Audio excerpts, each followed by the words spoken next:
ప్రజాపాలన పేరు మీద అధికారంలోకి వచ్చినటువంటి ఒక రేవంత్ రెడ్డి ప్రజాస్వామ్య స్ఫూర్తికి విరుద్ధంగా రాజ్యాంగ నిబంధనలు తుంగలో తొక్కుతూ ఒక నియంత లెక్క మారి ఇవాళ కొంతమంది పోలీస్ అధికారులను తాళెగాళ్లుగా మార్చుకొని తన ప్రైవేట్ ఆర్మీగా మార్చుకొని ఇవాళ బీఆర్ఎస్ పార్టీకి సంబంధించిన కార్యకర్తల పైన ముఖ్యంగా నాయకుల పైన విచ్చలవిడిగా కేసులు పెట్టి ఇవాళ అణచివేతకు పాల్పడే దుర్మార్గమైన ప్రయత్నం చేస్తా ఉంటే ఇవాళ డీజీపీ జితేందర్ గారి దగ్గరికి వచ్చి ఈరోజు ఒక ముఖ్యమైన అంశం పైన రిప్రజెంటేషన్ ఇవ్వటం అయింది.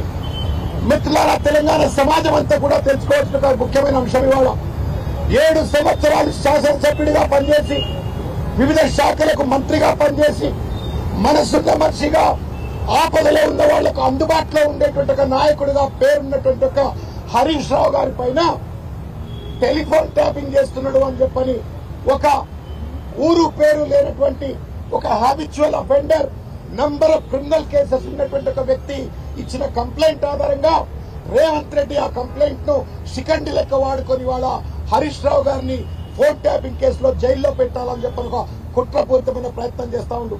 ఈ దుర్మార్గం ఎంత నీచమైంది అంటే వాళ్ళ వంశీకృష్ణ అని చెప్పని ఆ కంప్లైంట్ లో అంతర్భాగమైనటువంటి ఇంకొక వ్యక్తిని పట్టుకొచ్చి అరెస్ట్ చేసి స్థానిక west zone DCP Vijay Kumar, Panjagutta ACP Mohan Kumar, ఇంకా కొంతమంది ఆఫీసర్లు హరీష్ రావు పేరు చెప్తావా సస్తవా అని చెప్పని వంశీకృష్ణను బెదిరించి వాళ్ళ ఫోర్స్డ్ కన్ఫెషన్స్ కోసం ఇవాళ దుర్మార్గమైన ప్రయత్నం చేస్తా ఉన్నారు.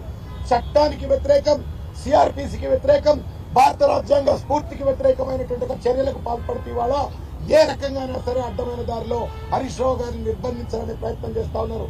మిత్రులారా, గత సంవత్సరన్నర కాలంగా చూసినట్టయితే అనేక పర్యాయాలు కేసీఆర్ గారి పైన, కేటీఆర్ గారి పైన, కవిత గారి పైన, ముఖ్యంగా హరీష్ రావు గారి పైన అనేక మంది దాడులు చేసే ప్రయత్నం చేసిండ్రు. ఖమ్మంలో దాడులు చేస్తే కేసు పెట్టమంటే ఉల్టా వల్ల హరీష్ రావు గారి పైన కేసు పెట్టి నిర్బంధానికి గురి చేసే ప్రయత్నం చేసిండ్రు. ఇవాళ చక్రధర్ అనేటువంటి ఒక ఊరు పేరు లేని వ్యక్తి కంప్లైంట్ ఇస్తే ఆ కంప్లైంట్ ఆధారంగా ఫోన్ ట్యాపింగ్ హరీష్ రావు చేసిండ్రు అని చెప్పని అతన్ని వాళ్ళ జైల్లో పెట్టాలని ప్రయత్నం చేస్తా ఉన్నారు. సాక్షులను బెదిరించి అదిరించి చట్టాన్ని గుప్పెట్లో పెట్టుకుని రేవంత్ రెడ్డి చేతిలో కీలు బొమ్మలుగా మారిన కొంతమంది పోలీస్ అధికారులు ఇవాళ దుర్మార్గమైన రీతిలో వ్యవహరిస్తా ఉన్నారు. మేము ఒకటే విజ్ఞప్తి చేశాం జితేందర్ గారికి, పార్టీలు ఉంటాయి పోతాయి, అధికారం ఉంటది పోతుంది, కానీ custodians of the constitution police are permanent. ఒకప్పుడు తెలంగాణలో పోలీసులు అంటే గర్వపడే వాళ్ళ ఫ్రెండ్లీ పోలీస్ అని చెప్పని చట్టానికి రాజ్యాంగానికి లోబడి పనిచేసే పోలీస్ అని. కానీ ఇవాళ రేవంత్ రెడ్డికి ఇవాళ ప్రైవేట్ ఆర్మీ లెక్క పనిచేస్తున్న ఒక పరిస్థితి చూస్తా ఉన్నాం. రేవంత్ రెడ్డి చెప్పు చేతుల్లో పనిచేస్తూ ఇవాళ ప్రతిపక్ష పార్టీ నాయకుల గొంతులు నొక్కే ప్రయత్నం చేస్తా ఉన్నారు. సామాజిక మాధ్యమకారుల పైన, ప్రతిపక్ష పార్టీ నాయకుల పైన, ముఖ్యంగా కేటీఆర్, హరీష్ రావు గారు లాంటి వాళ్ళ పైన కేసులు పెట్టి వాళ్ళ అణచివేత ప్రయత్నం చేస్తా ఉన్నారు. రేవంత్ రెడ్డి ఒకటే విషయం గుర్తుపెట్టుకోవాలా, ఎంతెంత అయితే అణచివేతకు పాల్పడతాడో అంతకు ఉవ్వెత్తున ఇవాళ బీఆర్ఎస్ పార్టీ ఎగిసిపడుతుంది. హరీష్ రావు గారి పైన గానీ, కేటీఆర్ గారి పైన గానీ ఇటువంటి కీలక నాయకుల పైన చేయి వేసే ప్రయత్నం చేస్తే, తప్పుడు కేసులు వేసే ప్రయత్నం చేస్తే ప్రజల ఆగ్రహావేశాలకు కొట్టుకపోక మానవు అని చెప్పని ఇవాళ రేవంత్ రెడ్డి గుర్తుపెట్టుకోవాలని చెప్పని కోరుతా ఉన్నాము. ముఖ్యంగా పోలీస్ అధికారులను, అయ్యా మీకు జీతం ఇచ్చేది రేవంత్ రెడ్డి కాదు, మీకు నిన్న ఎత్తే టోపీ పెట్టింది రేవంత్ రెడ్డి కాదు. రేపు పొద్దుగా మీరు ఇట్లే వ్యవహరిస్తే మేము డిఓపీటీకి పోతాం, డిపార్ట్మెంట్ ఆఫ్ పర్సనల్ ట్రైనింగ్ పోతాం, నేషనల్ హ్యూమన్ రైట్స్ కమిషన్ దగ్గర పోతాం. ఉన్న టోపీలు మీ బెల్టులు కూడా ఊడిపోతాయి ఇట్లే కనుక వ్యవహరించినట్టయితే.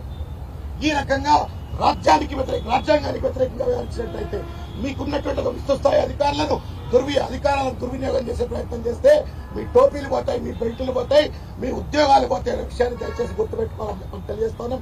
చూస్తా ఉన్నాం పక్క రాష్ట్రాల్లో ఎవరైతే అధికారులు విచ్చలవిడిగా వ్యవహరిస్తే వాళ్ళు ఇవాళ ఉద్యోగాలు కోల్పోయి బయట ఉన్న పరిస్థితి చూస్తా ఉన్నారు. మీరు కూడా అటువంటి యొక్క పరిణామాన్ని ఎదుర్కొంటారా మీరు తేల్చుకోవాలని చెప్పి సందర్భంగా తెలియజేస్తా ఉన్నాం. దమ్ముంటే దొంగలను పట్టుకోండి, క్రిమినల్స్ పట్టుకోండి, కానీ ప్రజల కోసం కొట్లాడుతున్న ప్రజా గొంతుకల పైన, హరీష్ రావు గారి పైన తప్పుడు కేసు పెట్టాలనే ప్రయత్నం చేస్తే మాత్రం తస్మాత్ జాగ్రత్త, తగిన మూల్యం మీరు చెల్లించుకుంటారని చెప్పని సందర్భంగా నేను తెలియజేస్తా ఉన్నాను. హైకోర్టు ఈ కేసులో స్పష్టంగా చెప్పింది, ఇది తప్పుడు కేసు, ఈ మొత్తం కూడా ఒక తప్పుడు కేసు, దీని మొత్తం ఇన్వెస్టిగేషన్ ఆపేయాలని చెప్పిన తర్వాత కూడా పోలీసులు రేవంత్ రెడ్డికి తొత్తులు లెక్క వ్యవహరిస్తూ వ్యతిరేక పాల్పడటం నేరం. డీజీపీ గారు సానుకూలంగా స్పందించినారు. విజయ్ కుమార్ గారి పైన, మోహన్ కుమార్ పైన, మిగతా అధికారుల పైన సత్వరంగా చర్యలు చేపడతామని చెప్పని కూడా వాగ్దానం చేయటమైంది. మేము చట్టాన్ని నమ్ముతా ఉన్నాం, రాజ్యాంగాన్ని నమ్ముతా ఉన్నాం. ఒకవేళ ఇక్కడ మాకు న్యాయం లభించకపోతే ఈ డీజీపీ దగ్గర మేము తప్పనిసరిగా గవర్నర్ దగ్గరికి వెళ్తాం, మేము తప్పనిసరిగా ఢిల్లీలో డిఓపీటీ దగ్గరికి వెళ్తాం, నేషనల్ హ్యూమన్ రైట్స్ కమిషన్ దగ్గరికి వెళ్తాం. కానీ అన్యాయాన్ని మాత్రం సాధించమని చెప్పని హెచ్చరిక కలిగిస్తా ఉన్నాం.